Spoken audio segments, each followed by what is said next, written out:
Hi, my name is Kimber Berry, and this is my introduction video for AEP 858. A little bit about me. I'm 26 years old. I was born and raised in Dodge City, Kansas. I've been here my entire life. I am a mom. There's a picture of my daughter, a few pictures of my daughter, Luna, and then there's my boyfriend in that picture from Christmas, and we actually have another child on the way. I'm due at the end of September. There's also that picture right there of the road. That's our last trip to Portland. My boyfriend is from Portland, so we get to go there quite a bit throughout the year to visit family. Teaching experience. I started out working in daycare. So I went to Emporia, and I thought I wanted to be a teacher. I knew I wanted to be a teacher. And I got a job at the daycare on campus, and I fell in love with it. I actually pursued my degree in early childhood education.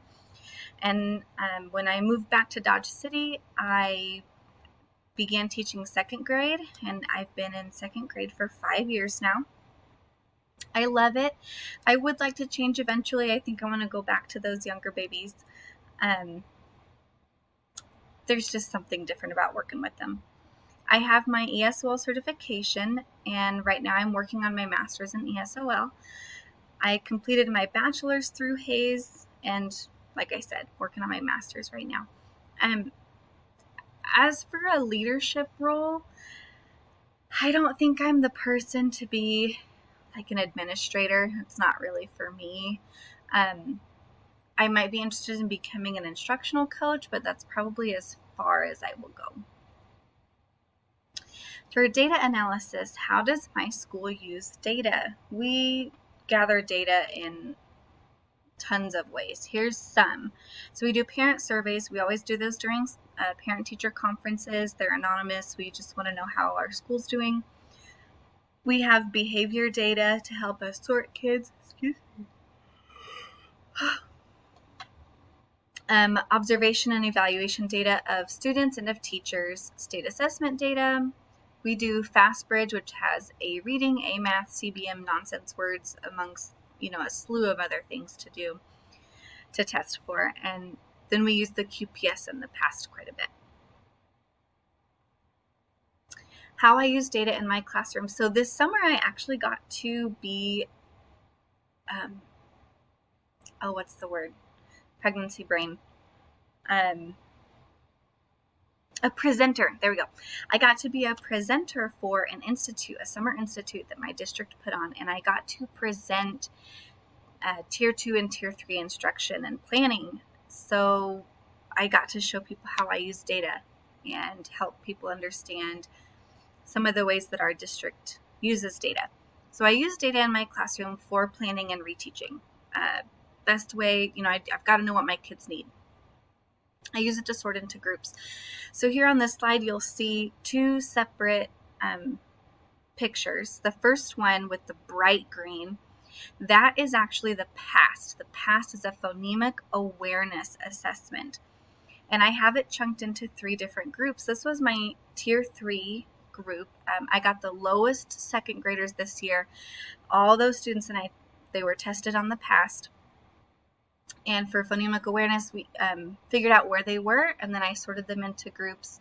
And in their groups, that's what we worked on. So you can see my first group, we worked around level H. My second group, we worked around level E3.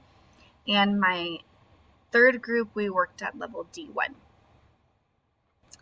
And then my other one is my entire class data from the fall to the winter to April 4-1. And that's my students' data throughout the year. And you can see the growth. I've got right here, I've got the green growth, and the red means they did not grow or they didn't meet the benchmark for growth. So negative went down, positive still went up, but we wanted to see higher growth than that. We wanted to see, I think 17 was the benchmark to improve 17 words per minute.